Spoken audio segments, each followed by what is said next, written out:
I don't know if you've ever heard this before.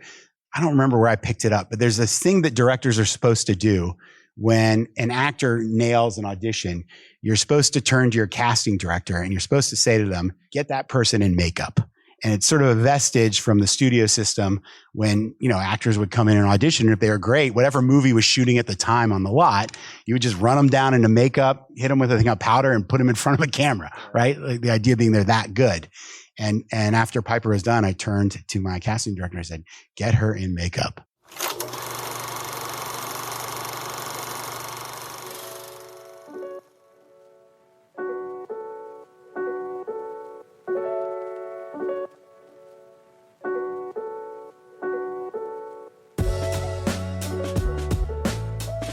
Hello, and welcome back to The Director's Cut, brought to you by the Directors Guild of America. In this episode, a woman is terrorized by her childhood imaginary friend in director Jeff Wadlow's mystery horror, Imaginary.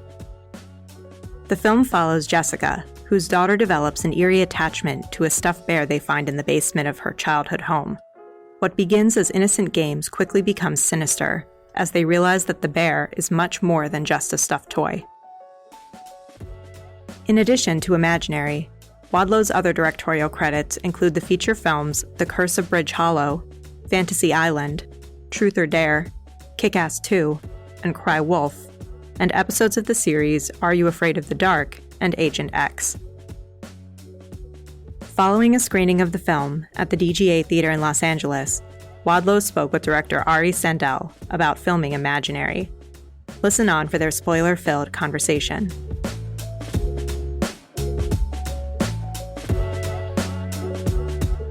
Hello, and thank you for coming. I guess we'll do just so you know, my name is Ari Sandel. I'm also a member of the DGA. I'm a director.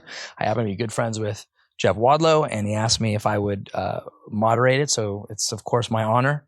I guess we'll just jump in with some questions that I have. I come from the comedy genre, so the horror thriller genre is not my bag, but I do enjoy watching it and trying to learn it and trying to understand it. So I guess the first thing I would ask is just talk a little bit about how did you get involved in the project? What the germination of it was? How did it come to be?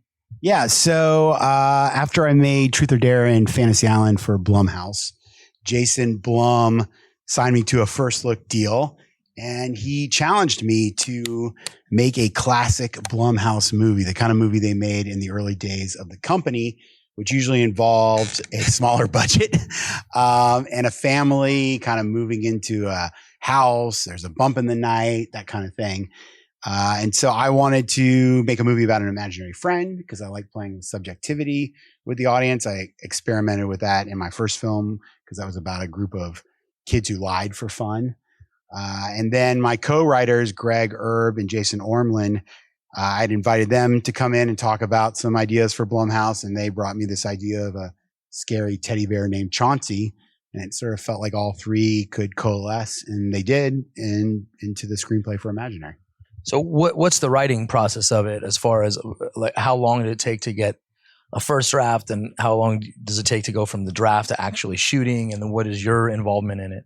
Yeah. So the first draft was pretty quick, and we actually were marveling the other day at how many of the ideas from just our initial brainstorming never changed. It was always a teddy bear. It was always the story of a blended family, two daughters, the nosy neighbor, Gloria. The therapist scene was, a note card that we first put up there in the early days of brainstorming. This idea, we're going to get into some spoilers, obviously, this idea that Jessica would find herself trapped in the imaginary world at the kind of all is lost moment. That was always there from the very beginning. And so the first draft happened very quickly, but then, we got stuck in development hell, as movies do. And it was probably, the pandemic certainly slowed things down. I'd say it's probably a good 2 or 3 years then before we actually got to make the movie. Yeah, no, it took some time. Okay, and talk a little bit about, one of the bigger, I think seems like one of the biggest hurdles in this is working with a young kid. So talk a little about how did you cast her? What's that like? What's your process? Yeah, how old is she, by the way? Piper is 10 years old. Okay. but she looks like she's about 7 or 8, in my opinion. Casting that role was difficult. I mean, we saw hundreds, if not thousands, of actresses. We looked in Los Angeles, New York, Atlanta, New Orleans, Canada, Chicago. The Blumhouse casting department, they're always casting movies. So they had, files and files of little kids already because they had just cast Five Nights at Freddy's. And I couldn't find anyone. I really started to despair. I thought I was going to have to do that thing that directors do where you kind of build a performance, you kind of help with the line reading, you're going to cut up a lot of different takes and you really kind of just craft it on the set. And in editorial, it's going to be a lot of work. And I thought that's where I was going to end up. And then Piper walked through the door and I'd seen her tape and I thought she was good. And I was like, bring her in. And the casting department was like, well, she's on this Nickelodeon show. They're probably not going to release her. I was like, let's see her anyway. She came in and she just crushed it. I've never seen anything like it. The second scene was the first scene was the therapist scene. I don't even remember what the second scene was, but she came in, she said, do you mind if I do the therapist scene last? Because I'm going to cry and I'm kind of an ugly crier. And I said, sure, Piper, we can do whatever you want. And she said, okay. And then afterwards, I'm going to tell a joke just to lighten the mood in the room. And I said, oh, sure, that sounds great. And she had her sides on like a little iPad with like this colorful plastic case. And she started on that first scene that was not the therapist scene. And I realized she had the wrong sides. And normally if you say to an actor, oh, wait, stop, you have the wrong sides, they just melt. They just crumble on the spot. And they're like, I don't know what to do now. And I said, oh, Piper, those are actually not the right sides. Did they not send you the correct sides? And she was like, she looked at me, she said, well, these are the sides I have. I said, okay, well then we'll do those sides. And then she did the therapist scene. And I can tell you right now, it was as good in that audition as it is in the movie. Wow. One take, just crushed it. Absolutely crushed it. And I don't know if you've ever heard this before. I don't remember where I picked it up, but there's this thing that directors are supposed to do when an actor nails an audition. You're supposed to turn to your casting director and you're supposed to say to them, get that person in makeup. And it's sort of a vestige from the studio system when, actors would come in and audition. And if they were great, whatever movie was shooting at the time on the lot, you would just run them down into makeup, hit them with a thing of powder and put them in front of a camera, right? Like the idea being they're that good.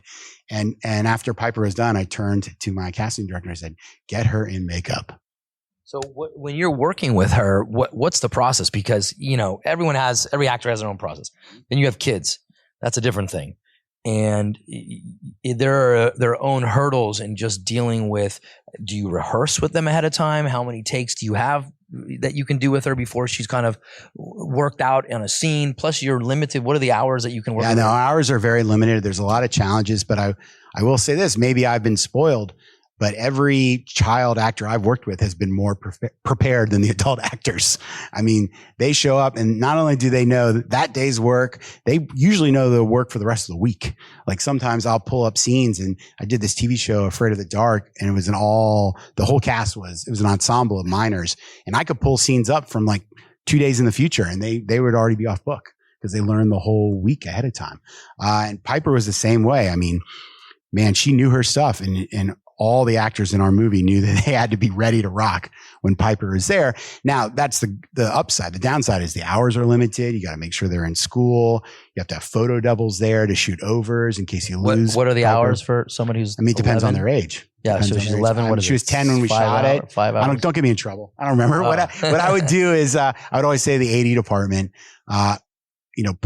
put it on a piece of paper and tape it to my monitors. Because It's not just when they're done. It's when they got to go to lunch. There's all these things you have to hit. I said, just put it on a piece of paper, tape it to my monitor so that as I'm planning my shots and thinking about the time we have left in the day, that I make sure I account for when we lose her. Because there's no negotiation. I mean, it's child labor laws. Of course. And in rehearsal, I mean, is rehearsal valuable for her? I mean, I've worked with kids and I found that sometimes it was valuable and sometimes it actually would screw things up because the best take I would ever get was the first thing I did in rehearsal. And then I was like, I wish I didn't. Honestly, I never really had her for rehearsal because the hours were so precious. Right. The notion of like bringing her to set to rehearse and then sending her away to go to hair and makeup while we're lighting and doing her thing. I always would just say, just send her straight to hair and makeup, get her on set as quickly as possible. Sometimes I would have her ready to shoot for rehearsals, but most of the time I kind of block the scene without her. So she sounds pretty savvy, but I'm curious, you know, when I walked out of the film the first time, I thought, how do you work with a kid in a movie that is full of scenes that she can't see the end, you know, when it's too scary for her to see? How do you work with her through those scenes? Well, she had never seen a scary movie before. Our movie was the first scary movie she ever saw. So she saw the final product. She did. She came to the premiere. She loved it. She was very happy. Okay. She squealed and covered her eyes a few times. But here's the thing about scary movies. Again, I don't know about like Pet Sematary back in the day when that little kid had to cut Fred, was it McMurray? Fred Ward? I can't remember. Had to cut one of the famous Fred's Achilles heel, like how you handle that. But by and large, our movie is a fantasy film. And even if it's scary in the movie, I'm here to tell you, making a scary movie is not scary at all. It's actually quite funny. I mean, there's like guys standing there in rubber suits, like drinking their coffee. It's just sort of an absurd exercise. And does she make commentary? I mean, what's her experience through this? She's the queen of the set. Right. I mean, and it's actually quite humbling for DeWanda's great and has no ego. So I don't think she batted an eyelash, but when you have a kid on set, it doesn't matter who is number one on the call sheet. That kid is number one. Right. Like every member of the crew is paying attention to the kid. The kid is just like, you know, full of energy and life, and the crew is just lifted by their spirits usually.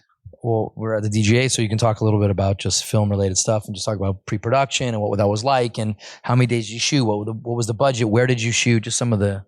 Yeah, I mean, we shot the movie in New Orleans. It was an incredible experience. We started shooting right after the writer's strike started, and we wrapped right before the actor strike started. So we had the best crew in Louisiana because nobody was working. So it was a really interesting window where we could just get anyone we wanted. So we had an incredible crew. It was a wonderful shoot. It's probably the best production experience of my career. Everyone was just happy to have a job. And they were all really good at their jobs. And DeWanda, who played Jessica, was also an executive producer on the movie. And she was really the only producer on set with me. And she led with such grace and integrity. And it was just the whole thing could not have gone better. How many days was the shoot? It's so funny. Like, these are the things you obsess over while you're shooting, but I let go of it so quickly. My recollection is that we shot for 31 days. Yeah, and it was actually a very stage heavy show. Most Blumhouse movies, you know, you get a real house and you're rarely on stage because stage is more expensive. But because of all the monsters and the gags and we had to build these 2-story sets and sets that could rotate for some of that through the portal stuff. And so we were on set quite a bit. I think we were only on location 2 weeks, and then we were on set for about a little over 4 weeks. So that brings me to the next topic, which is monster based. First is typically in the genre, as I understand it, it's usually common knowledge to hold off showing the monster as long as possible. Slow reveal, and then maybe at the end. What I thought was interesting is you chose to show it right at the beginning. Spider. Right? Yeah. So you could talk a little bit about that. Yeah, I mean, but even then with the spider, we tried not to sit on him for too much. I mean, the shots where you really see him, you have the sort of where dad transforms into the spider. And that was a Texas switch, by the way. That was not a VFX shot. That Sam Salary, who plays dad, was sort of there. And then DeWanda wiped the camera. And as she was wiping, Sam leaned back and the actor who was playing the spider leaned in. So that was all in camera. That shot, that transformation. And then the next time you see him is that whip pan. And then you see him when he's kind of like opening the door, but the door is sort of hiding his face. You only really get the full Monty on the spider in those last 2 shots.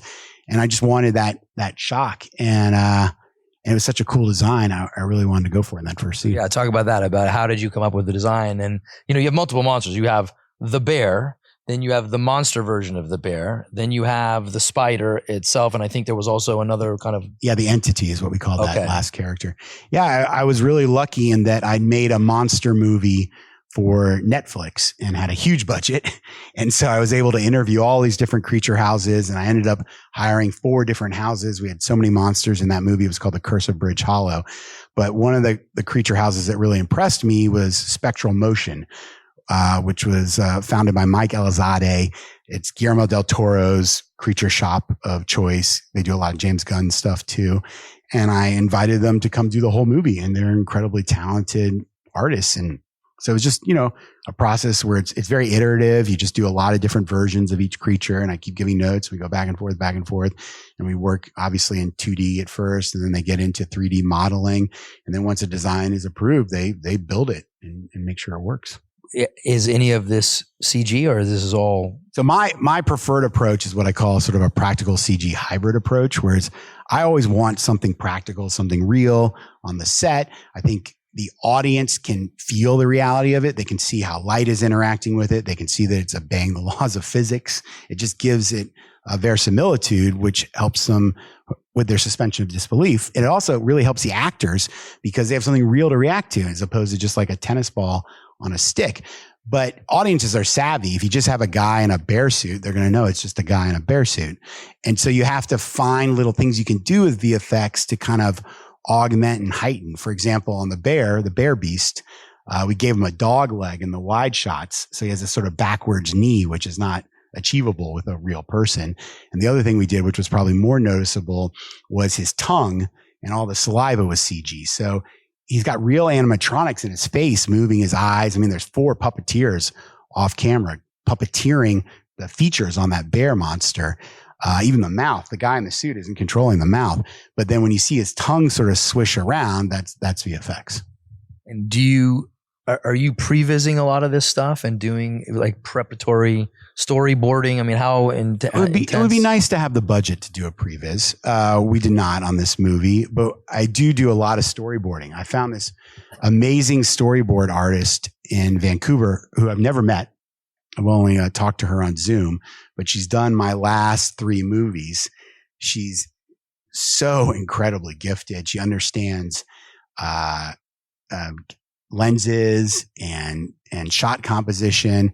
Most storyboard artists are kind of comic book artists, and they don't really understand how cameras represent reality. Whereas she gets it, man, and she is so fast. It's pretty amazing. My assistant always enjoyed it because I would get on Zoom with her and we would just fight. We would fight nonstop about like the 180-degree roll. I'd be like, no, you broke the line. She'd be like, what are you talking about? I was like, no, we have to go this close up from this side. She's like, that doesn't make any sense. And we would just sort of argue like this old married couple. But her storyboards are outstanding. And I love that she challenges me. In fact, the reason why the spider is on the ceiling in the end of the movie, I have that one shot where we tilt up and we see the spider. Nobody in production wanted me to do that shot. They're like, oh, it's going to be so expensive and difficult. We got to get a guy on the ceiling, blah, blah, blah. But it was because Wendy, my storyboard artist, she's like, dude, you have a spider in your movie and the spider's never on a wall or a ceiling. That doesn't make any sense. It's such a wasted opportunity. Like, okay, we're putting the spider on the ceiling. And you know how we actually did it? Instead of putting the guy on a rig and getting him up there, we actually just shot him on the floor as a plate. And my brilliant costume designer made a second coat, and they put a wire hanger in the coat. So it looks like the coat is like pointing at the ceiling, right? When he was just on the floor. We shot it and then we flipped the image. So it looked like he was on the ceiling and his coat was hanging down. I have to go back and look.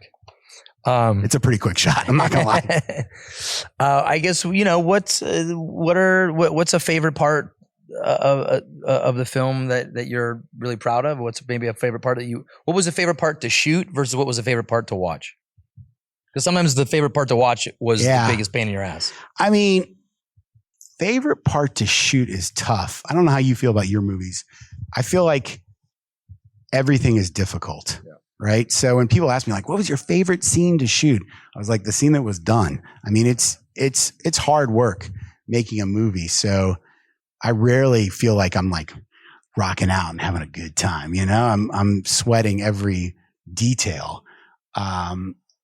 So I feel like sometimes there's every now and then there's a time you walk on set and you look around and maybe you step on set, it's the morning, you're having coffee and you look around and you're like, holy shit, I'm on a movie. This is amazing. Yeah. Like every now and then it hits you. That Never Ever set was pretty cool. We built a lot of the Never Ever. Most of the Never Ever is, if it looks like we couldn't have built it, it's just because it's a set extension. But all those doors and all those corners, we built a pretty complex set for that. And that was pretty cool. That was pretty cool, certainly. But again, I probably had a moment of like, oh, this is cool. Oh my God, how are we going to make our day? So it didn't last long. My favorite scene to watch, I really love our cast. And so when there's great performance beats, that's when I probably enjoy it the most as someone just watching the film, because ultimately, that's your actor's gift to you. I mean, you can't make them do that. I mean, you can help guide them and talk about like the end result and maybe give them some tools, or maybe help them understand the scene a little better. But ultimately, the analogy I always use, it's like, I just feel like the coach on the sideline. Like, you can't make them throw the ball, right? Like they got to be able to do that on their own. So I really enjoy the moments when they just nail it. I think DeWanda in her scene where she's talking about her past to the bed, and she thinks Alice is under the covers, and the bed sort of moves. I mean, that's a really wonderful emotional scene. And for her to be able to go to that place emotionally and then be ripped out of it when she realizes it's not Alice, and to do that take after take after take is very challenging. But then also that therapist scene with Piper playing Alice is just amazing. I mean, I call that the primal fear scene, because I think it's sort of reminiscent of what Ed Norton did in that movie with Richard Gere, the way she's able just to play the bear, play herself. I mean, actually the best version of that scene is probably the table read, because when we did the table read on Zoom, Piper actually read Alice and Chauncey and was just going back and forth. And it was insane. Yeah, so insane, but you did it beautifully. I guess you could talk a little bit more about just any of the other casting and what that experience was. It seemed like the nanny felt a little bit like was it the nanny, or was it the therapist who seemed like you were kind of almost going for the poltergeist, the woman in poltergeist kind of feel, a little bit, yeah. that guide through what's happening. Yeah. So I don't need to talk a little bit about casting. I mean, the way I approach casting is I always cast actors who surprise me, who do something different that wasn't on the page. The way I think about casting is I don't cast the character, I cast the person. So I'm not looking for the character. I'm looking for someone to come in the room who is way more interesting than anything I could have ever imagined, and has all these layers. And I look at them, I think, oh, that's the person who should be in this movie. And very quickly I forget about the character. In fact, I often will start calling the characters by the actor's name, which makes everyone very confused, especially the ADs. But yeah, they just sort of blend in my mind very quickly. So an example of that would be Veronica Falcone, who played Dr. Soto. Actually, the therapist had a different name. We changed it to Soto once we cast Veronica, because obviously her background. Originally, she was sort of written as kind of this matronly sort of grandma character, just to have a take on the character on the page. But what Veronica did with the character was far more interesting, giving her this like gravitas and this real strength.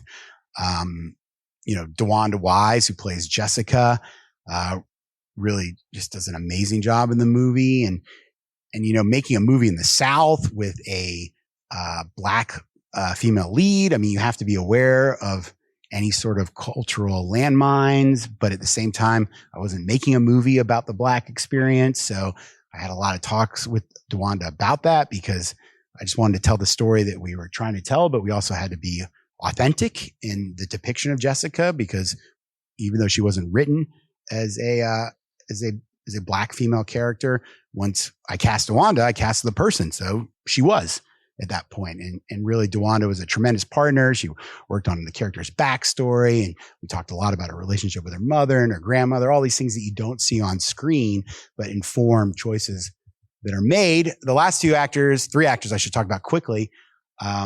Betty Buckley, the legendary, iconic Betty Buckley, who played she originated the role of Grisabella in Cats on Broadway, the first person to sing the song Memories. She was the first actor I cast, because she emailed Jason Blum and said, "Hey, Jason, do you have a role for me in a movie?" And he forwarded me the email. He's like, can Betty play Gloria? And I was like, absolutely. Will Betty play Gloria? Was my question. Tom Payne from The Walking Dead, who plays Max, the husband. Again, because this was a Blumhouse movie and the budget was tight, I was told, just find some local actor. It's not a big part. We don't have the money to fly them in and put them up. I was like, we're supposed to believe this guy is married to DeWanda Wise, one of the most beautiful actresses working today. There isn't some like part-time actor in New Orleans who's going to be able to carry that water. And so fortunately, Tom Payne had just had a general at Blumhouse. He was excited to be in business with them. So he came down and was more than game to play with us.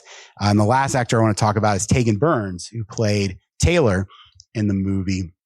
she's so good in the movie. I mean, that's a hard role to play, the kind of the bitchy little stepdaughter who ultimately has to kind of become the action hero of the movie. You know, she saves Jessica in the end.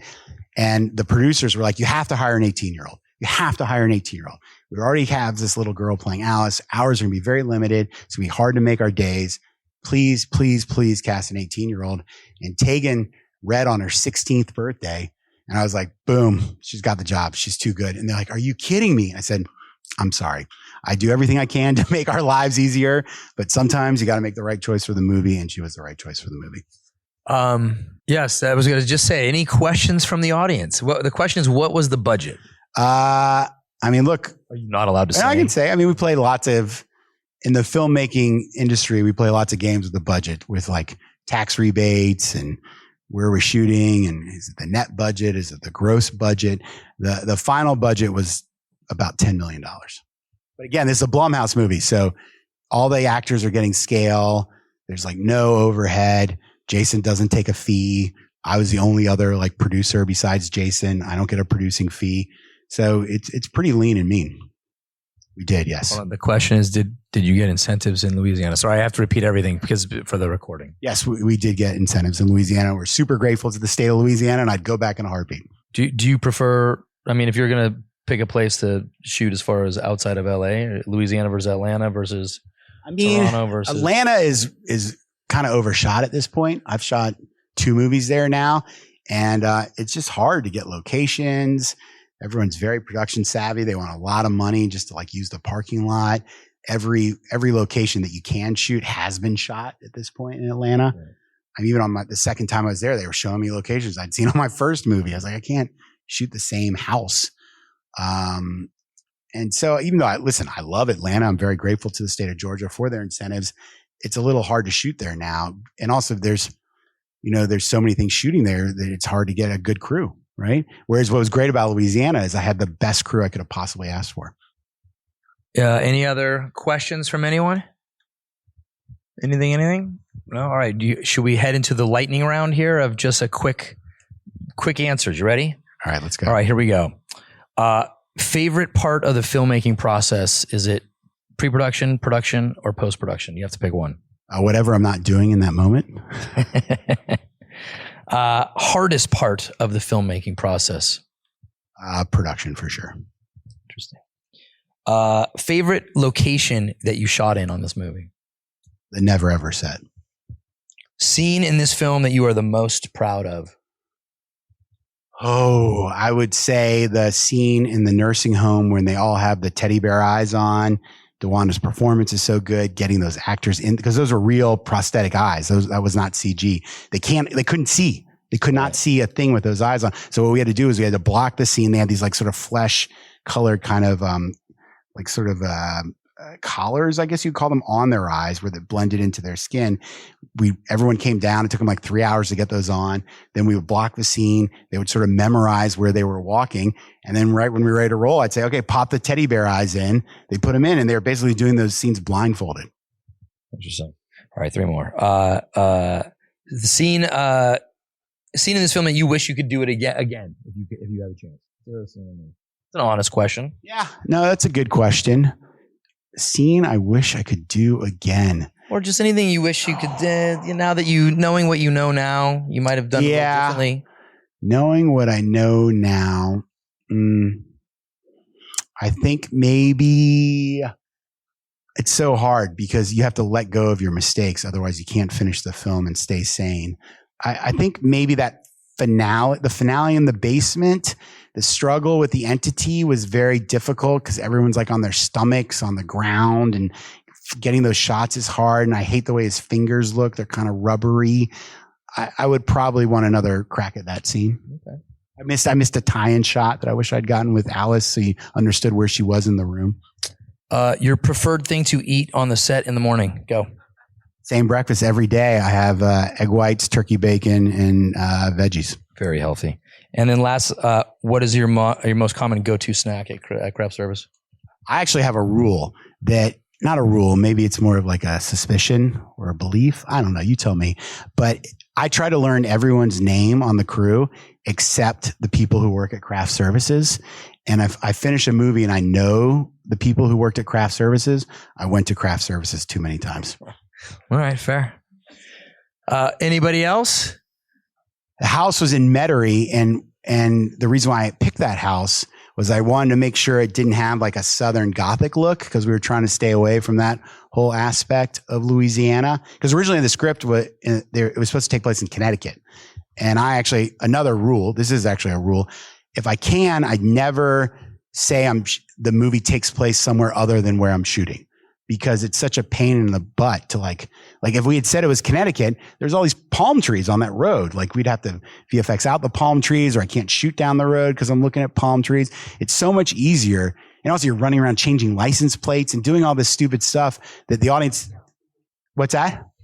Yeah. The audience doesn't even know you did all this hard work to fool them into thinking it's Connecticut. Who cares? Like, make it Louisiana. So I made it Louisiana, but we picked that house because it was close enough to the stage that I didn't need trucks. So we saved a ton of money on this movie by not having a whole base camp when we were on location. We'd basically get everyone ready at the stage and just jump in vans and then go to the house. All right. Well, thank you very much. Well done. Thank you. Thank you for my pleasure. The questions. It was, I would say, well done as well. Okay. Well, let's go have a drink. Done. Thanks for listening to another DGA Q&A. The Director's Cut is available wherever you listen to podcasts. And please share, subscribe, rate, and review. We'd love to hear your feedback, and you can help fellow film buffs find the show. Thanks again for listening, and we'll see you next time. This podcast is produced by the Directors Guild of America.